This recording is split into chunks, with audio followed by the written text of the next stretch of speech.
നമസ്കാരം. ഹേമ കമ്മിറ്റി റിപ്പോർട്ടുകളാണ് ഇന്ന് മുഖ്യധാരാ മാധ്യമങ്ങളും സോഷ്യൽ മീഡിയയും ഒക്കെ ചർച്ച ചെയ്യുന്നത്. കേരളത്തിൽ ആരെക്കുറിച്ചാണ് ഈ ചർച്ച എന്നുകൂടി നാം മനസ്സിലാക്കണം. കേരളത്തിൻ്റെ കലാസാംസ്കാരിക മേഖലകളിലെ പ്രമുഖരെക്കുറിച്ചാണ് ഈ ചർച്ച. കലാസാംസ്കാരിക മേഖലകളിലെ പ്രമുഖർ മാത്രമല്ല, ഈ കേരളം ഭരിക്കുന്ന ചില മന്ത്രിമാരുൾപ്പെടെ, ചില MLA-മാരുൾപ്പെടെയുള്ള രാഷ്ട്രീയ നേതാക്കളും ഇതിൽ പെട്ടിട്ടുണ്ട്. അങ്ങനെ സമൂഹത്തിലെ ഉന്നതർക്കെതിരായിട്ടുള്ള ആരോപണങ്ങളും ആ ആരോപണങ്ങൾക്കെതിരായിട്ടുള്ള പ്രതിരോധവുമാണ് ഇന്ന് മാധ്യമങ്ങൾ നിറഞ്ഞു നിൽക്കുന്നത്.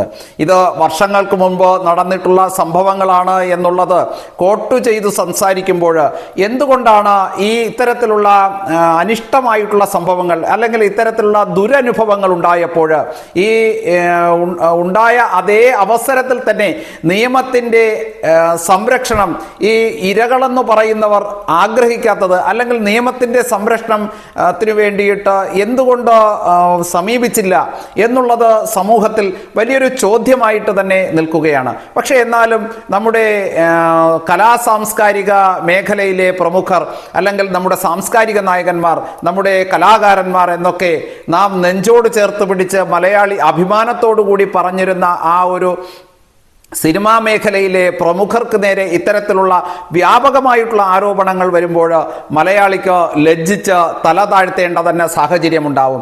ഇത് വളരെ ചുരുങ്ങിയ ചില കാലയളവ് കൊണ്ട് മാത്രം ഉണ്ടായിട്ടുള്ള ചില മാറ്റങ്ങളല്ല മലയാള സിനിമാ മേഖലയിൽ. മലയാള സിനിമാ മേഖലയിൽ ഇത്തരത്തിലുള്ള സമ്പത്തിൻ്റെയും കള്ളപ്പണത്തിൻ്റെയും അല്ലെങ്കിൽ മതാധിപത്യത്തിൻ്റെയും അതുപോലെ തന്നെ ലഹരിയുടെയുമൊക്കെ ആധിപത്യം, ലഹരിയുടെയൊക്കെ കടന്നുകയറ്റം, ഇത് വളരെ നാളുകൾക്ക് മുമ്പ് തന്നെ മലയാള സിനിമയിൽ ആരംഭിച്ചു കഴിഞ്ഞു എന്നുള്ളത് മലയാളികൾക്ക് അറിവില്ലാത്തൊരു വിഷയമൊന്നുമില്ല.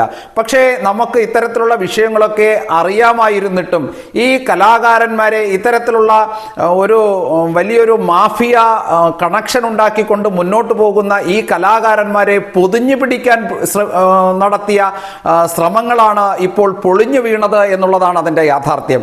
എറണാകുളം കേന്ദ്രീകരിച്ചും അല്ലെങ്കിൽ കേരളത്തിൻ്റെ പല ഭാഗങ്ങളിൽ നിന്നായിട്ടും ഇത്തരത്തിലുള്ള സിനിമ സീരിയൽ മേഖലകളിൽ നടന്നിട്ടുള്ള അനാശാസ പ്രവർത്തനങ്ങളും ലഹരിയുടെ ഉപയോഗവും വ്യാപകമായിട്ട് ലഹരി ഉപയോഗിച്ചുകൊണ്ടുള്ള നടത്തിയ സാമൂഹ്യ വിരുദ്ധ പ്രവർത്തനങ്ങളുമൊക്കെ പലപ്പോഴും ഈ കേരളത്തിൻ്റെ സിനിമാ മേഖലയിലും സീരിയൽ മേഖലയിലുമൊക്കെ പൊതുസമൂഹത്തിൻ്റെ മുന്നിലേക്ക് മറതീക്ക് പുറത്തു വരുമ്പോഴും അതിനെയെല്ലാം മൂടിവെച്ച് ഒതുക്കി തീർക്കുവാൻ വേണ്ടിയിട്ട് ഇവിടുത്തെ രാഷ്ട്രീയ പാർട്ടികളും അതിനോടൊപ്പം കൈകോർത്ത് നിന്ന് എല്ലാ സിനിമാ മേഖലയിലെയും എല്ലാ പ്രമുഖരും ഒരുമിച്ച് ചേർന്ന് നിന്നിട്ടുണ്ട്.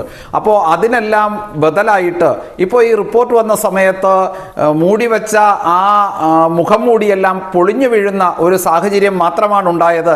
അതുകൊണ്ട് മലയാളിയെ സംബന്ധിച്ചിടത്തോളം ഈ ഒരു വിഷയത്തിൽ, ഈ ചർച്ച ചെയ്യപ്പെടുന്ന വിഷയത്തിൽ വലിയ അതിശോക്തിയുടെ കാര്യമൊന്നുമില്ല.